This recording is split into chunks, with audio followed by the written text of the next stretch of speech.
All right, we're going to talk about gathering lines, and I just put up a picture. This is one county in Pennsylvania. I think it's Bradford County.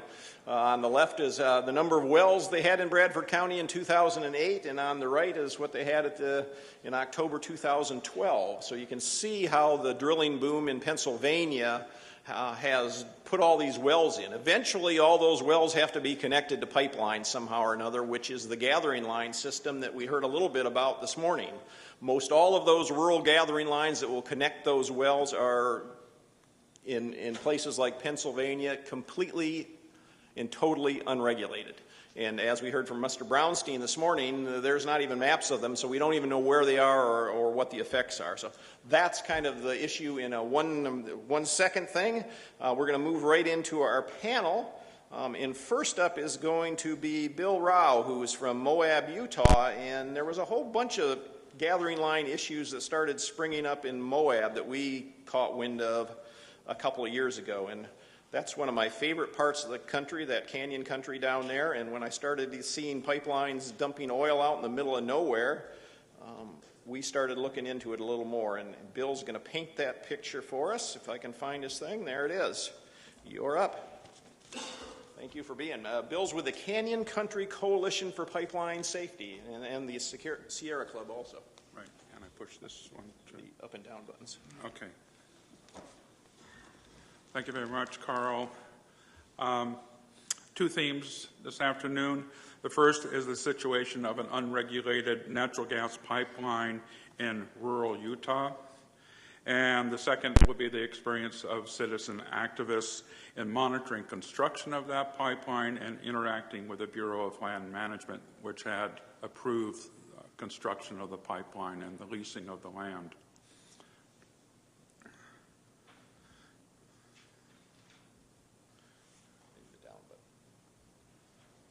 So what is it? 24 miles of natural gas gathering pipeline, most of it above ground. There was a proposal to bury it, but the company said it was too expensive. Construction is now largely completed of this line.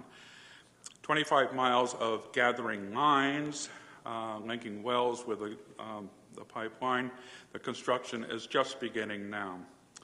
It's in a rural, uninhabited area, thus not subject to federal or state regulation. No one lives in this area. No one. The gas is a byproduct of oil production. The oil is transported out by trucks.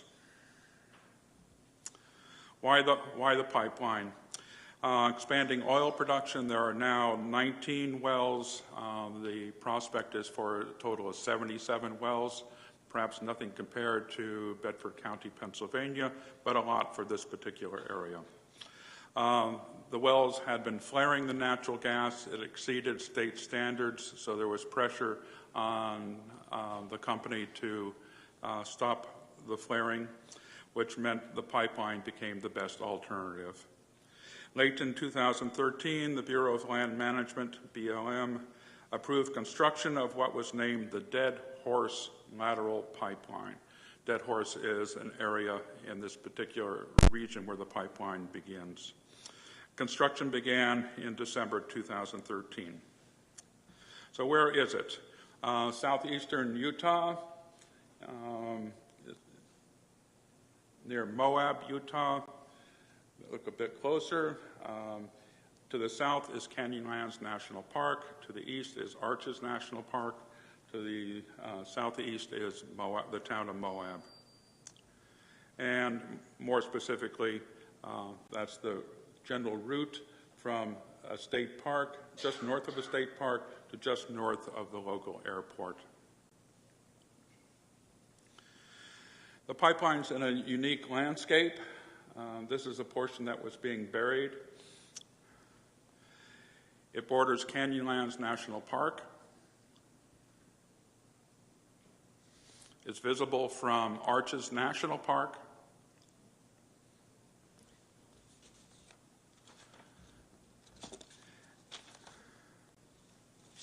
It's rural, as I said, but it is a used area.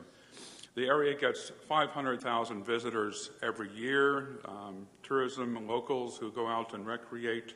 Some people are driving. They may be driving within tens of yards of where the pipeline is located. Some may be driving within a few feet of where the pipeline is located. Some are on ATVs. I wish they would go away.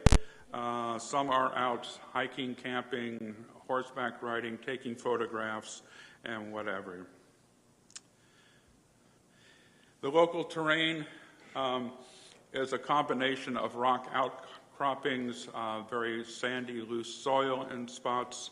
The pipe crosses a number of washes that get very intense rainfall during the monsoon season of the summer. Those washes carry a great deal of water at times. They can also carry rocks and soil, which have the potential for moving the pipeline if it was hit. The pipeline crosses rock outcroppings, such as we see here. This is the finished pipeline in this particular image. And another example of the rocky terrain that the pipeline is crossing. The BLM's environmental assessment said that while the pipeline was an unregulated gathering line, it would be built to transmission line standards. And that became the mantra that local activists used when interacting with the BLM, that the agency had to enforce its own statements, that this was going to be built to transmission line standards. The BLM resisted all that.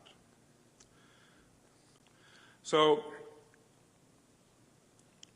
without any real intent, a number of us locally who had questioned the need for this pipeline in the first place and who questioned the design and construction of it, we began monitoring the construction of the pipeline. We found numerous instances of non-compliance with the BLM's own stipulations on the construction company. The group saw things that were easy for us to understand. We didn't have the technical expertise, which raised questions in our own minds about what didn't we see, what was happening that we could not see or identify. And then just by chance, when we were out monitoring one day, we met a welder who had been working for 40 years, welding pipelines throughout the country. And he was interested in this particular pipeline, and he began providing us with some technical monitoring and comments related to how the welding was actually being done, what he was seeing during the construction of the pipeline. So some of the examples of non-compliance with BLM stipulations that we saw was lack of dust suppression. What could be easier than putting a bit of water down? Nope. Moving heavy equipment across roads without any signage for drivers. Or putting out ad hoc signs. This particular man, I had taken the previous photo that you had seen. I got chased away. He then came out and had this sign which was trying to prevent me from going back in and watching the heavy equipment crossing the road. I called the sheriff's office because they said the sheriff had approved this. The sheriff knew nothing about it. I think that goes to the kind of transparency that others have been talking about.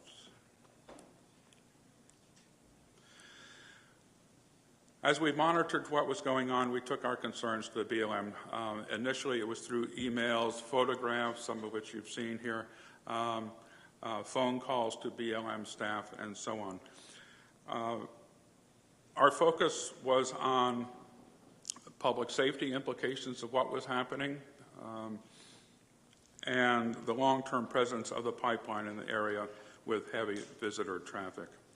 In April of this year, our local group had a sit-down meeting, fairly formal, with BLM in Moab, and we brought our safety concerns, the non-compliance issues, the welding issues to the BLM. Most of the staff from the BLM side seemed to be surprised. I don't know if they were surprised at our sophistication or the fact that we had found so many problems that we felt needed to be addressed. And I think to some extent they felt needed to be addressed as well. So as a follow-up to that meeting, our local group continued to go out to the area where the pipeline was being constructed. The BLM, to its credit, asked PHMSA to look at 3 issues based upon our presentation. Those issues were around the welding, the supports that were not being used across washes and other loose areas of the terrain, and the location of the pipeline because it came within a certain distance of 2 campgrounds that were used primarily during the spring and summer months. A state inspector followed up for PHMSA. He looked at these issues during a short afternoon visit to one small section of the pipeline and basically said, looks fine. The construction continued, and a next phase was being planned by the BLM and the pipeline company. The next phase was gathering lines, environmental assessment. That environmental assessment included an amendment to the Dead Horse lateral environmental assessment that removed some of the safety factors that had been included in the initial environmental assessment.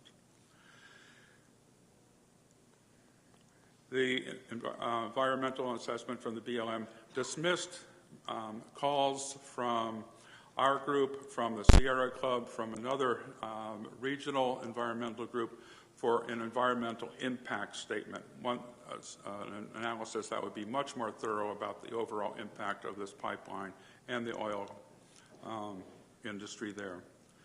The BLM said the DHL, the Dead Horse Lateral Pipeline, and the gathering lines were 2 separate projects, like they could exist one without the other.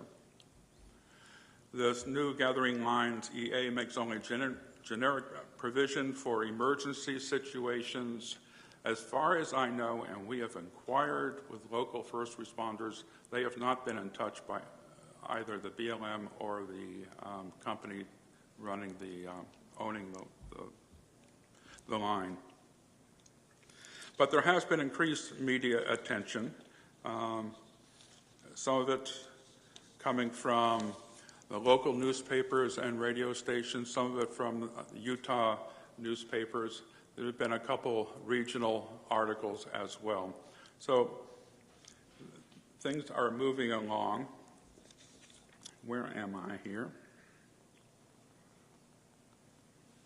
I apologize.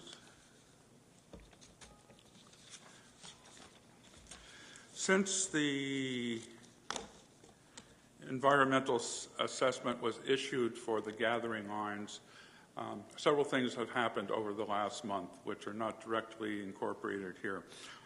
The Sierra Club, another regional environmental organization, have filed a protest letter with the State Director of the Bureau of Land Management, citing case law within NEPA of why an environmental impact statement should be done, and asking for the construction of the gathering lines to stop until that environmental impact assessment is done. Oil production has decreased in the wells that exist there, and they're finding that oil production is more difficult than they had originally anticipated in the geologic structure of the land there. The parent company of the oil company, the pipeline company, is planning on selling that company. Quite what that's going to mean for the future, we don't know, but it's a very interesting development. And the oil company has announced that it will test frack its first well up in this area. Fracking has not been part of the process. If fracking starts in this area, I think there'll be far more public attention and concern. So finally, I'm going to move through that. Suggestions for regulating the unregulated gathering lines. This has been emphasized all morning, but treat public safety in the design and construction of such gathering lines as a priority. And I think this is especially true for the Bureau of Land Management, but of course it would be nice if PHMSA took it up as well. Look at obvious exceptions to where unregulated lines might exist. Those areas that might be uninhabited, but still receive thousands, hundreds of thousands of visitors a year.